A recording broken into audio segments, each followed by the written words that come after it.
प्यारे सद्गुरु, एक सवाल मन को खाया जा रहा है। किसी की भी मौत होती है तो डर लगता है, इसे ऊपर कैसे उठा जाए?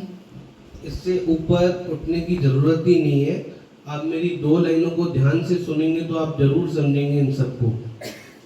जब तक दूसरों की मृत्यु में तुम अपनी मृत्यु न देख सको, समझना तुम्हारी समझ बहुत कच्ची है। और यही एक सच्चाई है। बोला जाता है ऐसे कि मौत सच्चाई है, पर मेरी नज़र में सच्चाई नहीं है। मौत ही सबसे बड़ा झूठ है।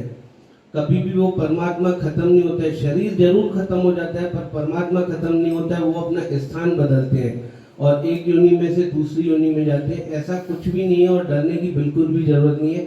और मौत से डरना क्यों? ये तो सबको देखना है, सबकी आनी है। आज इसकी आनी है, कल उसकी आनी है, आज मेरी आनी है, परसों उसकी आनी है। ऐसा कुछ भी नहीं, डरने की बिल्कुल जरूरत नहीं है। जितना आप इसको नज़दीक से देखोगे और जीते जी मरना सीख लोगे, उतना ज़्यादा आपके लिए अच्छा है। धन्यवाद। तू ही तू।